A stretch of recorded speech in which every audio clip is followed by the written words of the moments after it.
Welcome to this explainer. Today, we're looking at something absolutely fundamental to every single one of us. Think for just a second about the greatest buildings in the world. I mean, they don't just happen by accident, right? They require a solid blueprint, a deep foundation, and materials stacked with serious intention. Well, your mind, your character, and your life, they operate exactly the same way. We're going to explore this architectural metaphor of building a mindset today, using some incredibly insightful source material on personal philosophy and identity. I am absolutely thrilled to guide you through this structural breakdown. Okay, let's dive into this. What is the sum total of who you are? Seriously, when you strip away your job title, your possessions, the daily routines, what's actually left? This isn't just some abstract philosophical riddle. It's really the ultimate structural inspection of your life. Throughout this breakdown, we're going to unpack exactly what goes into that sum total. And you know what? You might be surprised by just how much of it is entirely under your control. So, Section 1, Defining Personal Philosophy. This is our foundational blueprint. Let's start right at the bedrock. Your personal philosophy is simply the standards and principles you live by. Now, I really want you to anchor yourself to that word, standards. We aren't talking about lofty academic theories you'd read in some dusty library. No, this is the ground floor. It's deciding, for example, that you're going to always tell the truth even when a lie is 10 times easier, or refusing to get dragged into workplace gossip. This is the blueprint from which every other part of your identity is eventually going to be constructed. The source text actually expands on this in a way that's strikingly simple. It is the way you think and the way you handle yourself. Take a second to really let that sink in. It's your personal operating system. When the pressure is on, when absolutely nobody is watching, how do you handle yourself? Your philosophy isn't what you say you believe. It's the silent internal mechanism that governs the very way you process thoughts and carry yourself through a room. Building on that idea, your personal philosophy functions in two distinct directions. First, it's your outlook towards this world. Basically, the lens through which you view reality.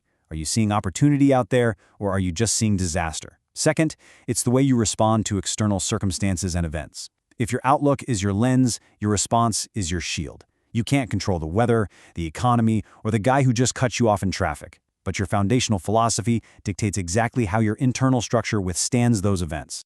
So, what are the actual, tangible materials making up this foundation? Well, it's made of your experiences. That's the concrete you've been pouring over the years. Then you've got your learning and, honestly, equally important, your unlearning. I love that the text specifies unlearning, tearing down old toxic habits, like, say, finally dropping that bad financial habit you picked up in your 20s. That is just as structural as building good ones. And finally, your beliefs and values. These act as the steel rebar holding all that concrete together. And this brilliantly illustrates a really fascinating tension in our architecture, the difference between how the world identifies you versus how you look at yourself. Your personal philosophy lives right in the gap between those two things. A lot of times, the external world only sees the glossy facade of the building, but you know exactly what the interior framing looks like. Your philosophy is the tool you use to reconcile that external perception with your deep internal self-image. Now let's deliberately pace through the internal mechanics of this blueprint, because our text outlines a very direct chain reaction. First up is your thought process. This triggers the second point, the way you respond to your feelings and emotions. Notice it doesn't just say having emotions, I mean, we all have those, right? But responding to them.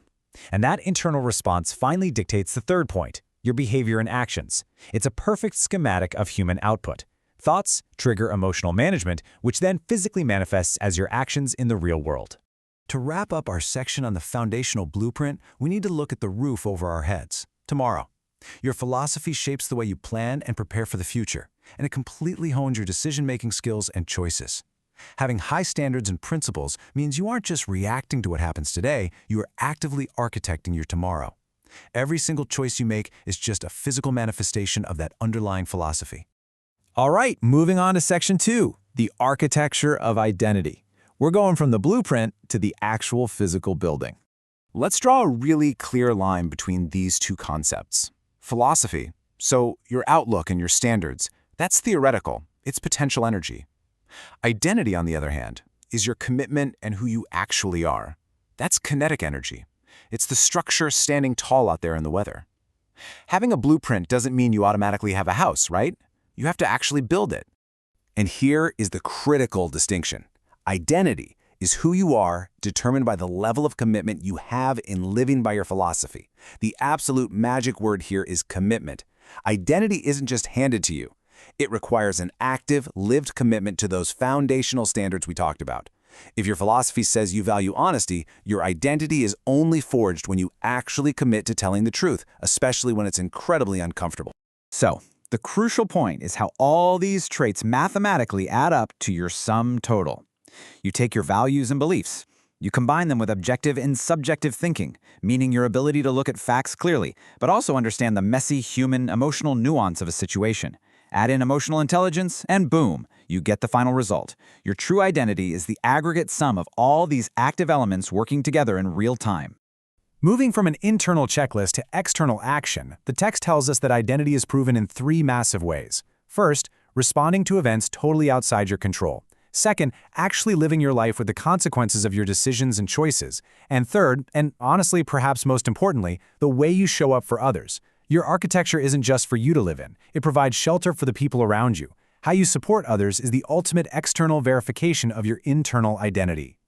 This brings us to Section 3, the power of commitment. Think of this as the structural mortar holding it all together.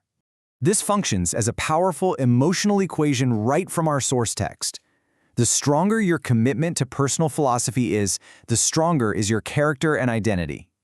It's a direct one-to-one correlation. Philosophy plus unyielding commitment equals unbreakable character and identity. If a building is crumbling, it isn't always the blueprint's fault. Usually, it's a lack of commitment to actually following the plans. Which leaves us with this final, incredibly vital question to ponder. Are you truly committed to the architecture of your own character? You have the tools. You know that your standards, your unlearning, your emotional intelligence, and your daily choices make up the sum total of who you are. The blueprint is right there in your hands. The only thing left to decide is how strongly you are willing to commit to building it. Thank you so much for joining me on this explainer. Keep analyzing, keep building, and I will see you next time.